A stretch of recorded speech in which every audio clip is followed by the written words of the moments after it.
Military Torah Halacha review for Friday, September 25th. We've been talking the last couple of days about the laws and customs of Sukkot, of Sukkahs, of eating, drinking, dwelling, and making blessings in the Sukkah. Basically, what we said yesterday is that if you want to eat a meal, a proper meal, especially washing and eating bread, making hamotzi and all that, multiple courses, anything that's going to fill you up, that is required to be eaten in the Sukkah throughout the duration of the holiday. So both on the days of Yom Tif and Chol Hamoed, the intermediate days. If you're going to eat a snack, something small just to sort of tide you over, get you through, maybe a drink of water, a glass of tea, a piece of fruit, even a glass of wine, something like that, you are allowed to eat that out of the sukkah. That's called achilas arai, sort of a temporary, on-the-go type eating.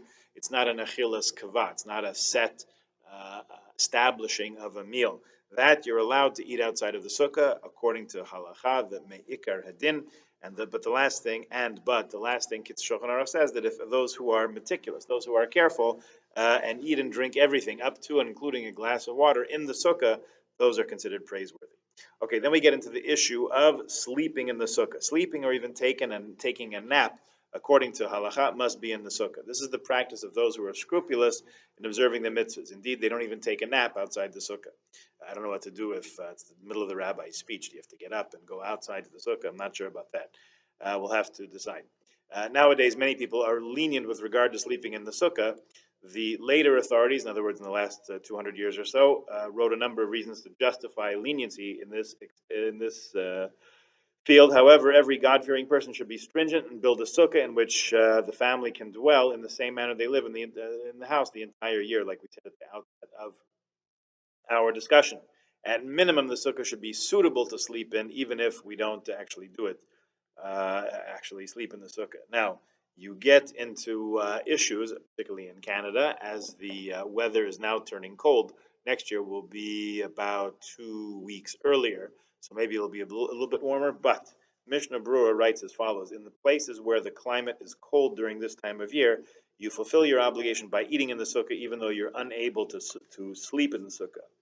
Since it's impossible otherwise, it's considered that you are living in the sukkah in the same manner as you are in your home. The overriding rule, the overarching rule, hamitztaer patur min hasukkah. Someone who's bothered by it is not obligated, is released, exempt from the requirement of dwelling in the sukkah. Certainly, it gets quite cold at night, down in the single digits here in Toronto. So it would not be very comfortable for someone to sleep in the sukkah. Never mind if it's raining. So generally speaking, as far as I know, most people do not sleep in the sukkah. In Texas, Florida, the Bahamas, I don't know, maybe different. In Israel, certainly different, but here that is our situation. Let me just remind everybody that the earliest candle lighting tonight, Friday night, is 5:53. That's the earliest time to welcome in Shabbat. Actual candle lighting time is 6:50 p.m. We'll daven Mincha Ma'ariv at 7 o'clock as a community, not necessarily in the shul, as far as I know, unless there's an outcry that people want to have a minyan, in which case we'll do our very best. But the plan now is to daven individually. However, tomorrow we will daven Shacharis and hear Torah reading, Parshas Hazinu, and Musaf will daven in the shul beginning at 9:30. We'll begin with, beginning at 10 o'clock rather. We'll begin with Nishmat, as we've been doing for the last couple of Shabbosos and for the high holy days. So we'll abbreviate the service by letting you daven the brachas and the preliminary verses of praise at home before you come to shul, and then we'll do the congregational stuff, the Dvarim Shebekadusha, things that require a minyan. Will be all together for that. This Shabbos is a very special Shabbos in that it's Shabbat Shuvah, Shabbos Shuvah, so named not only for the Haftorah, special Haftorah we read, but also because it's the Shabbat during the 10 days of Shuvah. Customary for the rabbi to give a talk on that, so I have fulfilled that custom for you by putting a video of a talk with regard to Shabbos Shuvah up online. Please take a look at that at your convenience. Let me know what you think. Happy to hear any comments in any direction. Okay, and feel free to share that also. Have a wonderful Shabbos.